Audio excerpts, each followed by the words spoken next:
my god. Hi everyone, I'm Sandrine. Welcome to the 100 review. Yes, I know I'm by myself today because Americ is traveling, so he couldn't be here to review the episode. But don't worry, he'll be back next week to talk about the finale. Oh my god. In the meantime, I still wanted to talk about the episode called Perverse Instantiation, Part 1. Let's talk about it. First, some quick thoughts. Or thoughts, because I just have one today. I was so excited to see Rowan back because we've kind of been waiting for him to come back this whole season. Unfortunately, it looks like he might have died. I mean, I'm still crossing my fingers that he's not dead because I really like the character. And I'm like, but there's so much you can do with him. But Kane did shoot him, so who knows?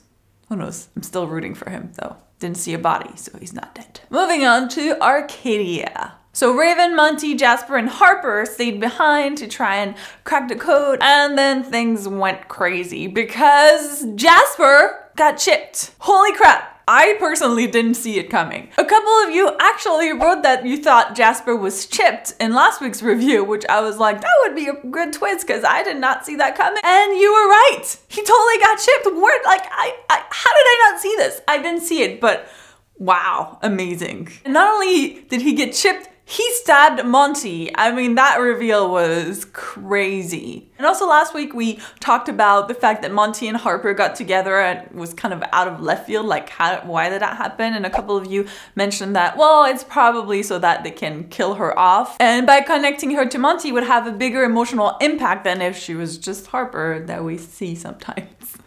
Which, you know, to me, she's still Harper that we see sometimes. But for the character of Monty, he now has a bigger attachment to her, which is why he's hesitating about opening the door, which, oh my god, don't open the door. If you open the door, you're all dead. And at this point, I don't think Monty can think really clearly.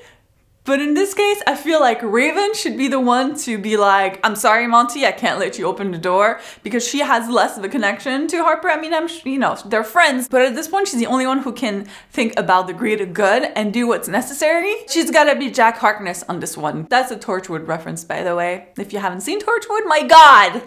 Please watch Torchwood because it's amazing. Moving on to Polis. I love the moment where Indra, Murphy, and Pike come to the rescue and save everyone, and I'm like, yes, I love it! Now, Octavia is definitely not done with Pike. I mean, you know, you can already see that she's conflicted about even working with him, and I think the only reason she's doing it is because Indra is working with Pike. Since she really respects Indra, and she's gonna kind of follow her lead for now.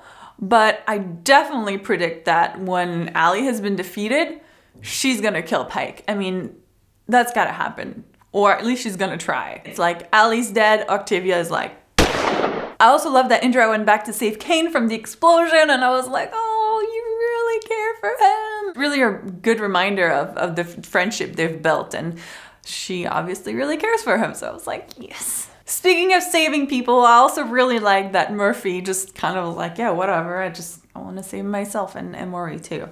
Cause he totally loves her. And now I want to talk about Clarke's mom, because holy crap, what are you doing to me, the 100? Like, seriously. First of all, I think some of you had mentioned in our previous reviews that how come Raven was able to resist Allie a little bit, but nobody else has been able to do that? Maybe we haven't seen them do it, maybe not. I did think that it was weird that Clarke's mom didn't have any sort of reaction when she was torturing her. If there was anything that would snap you out of it, that would have certainly be it. But I guess Allie has completely taken over because wow, wow, wow. So creepy on so many levels. And then they went to another level of messed up by having Clarke's mom hang herself. Like, seriously, what the f? That is messed up. And you know what? Props to Clarke, you know, this is why people follow her, because she is willing to make the tough decisions and to watch her mom hang herself. I don't know if I could, you know. She's willing to do what it takes to save people, and I think we've seen this over and over again. But I don't think before it hit so close to home. Like, this was her mom hanging herself in front of her, and she still wouldn't give him the password. Respect. And then we get Jaha, like, literally smashing Ontari's skull. What? So pretty much Ontari's gone. So now they don't have anyone to put the chip in. And that's how they end the first episode, which I'm like, oh my God. You know, it's been a really long time since an episode of The 100 went by so fast. I mean, this episode was just like, I didn't even see the time. It's amazing. And I know some of you keep saying that Clarke is the one who's gonna take the flame eventually and she's gonna find a way to make it work. And I really hope that's not what happens. I feel like we've seen this. Oh, it ends up being the main character who can save the day again. And I'm like, oh, I've seen this so many times, like surprise me. Do something that I wouldn't expect. I expect Clarke to always come through and, you know, be the savior and all of that. How about you pick someone else? How about you pick Bellamy? Bellamy takes the flame. No one would see that coming, right? And then because he takes the flame, he has Lexa's memories in him. And also maybe he starts to understand the Grounder's point of view. And maybe he regrets some of his actions and he redeems himself, you know? That would be pretty cool. At least I think it would be pretty cool. Because I wouldn't expect that. So surprise me.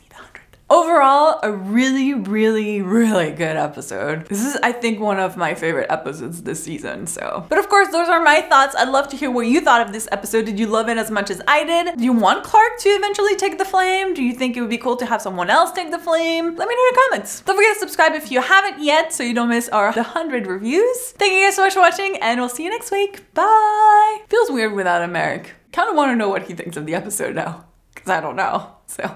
Just like, did you like it? Can we like freak out over this, please?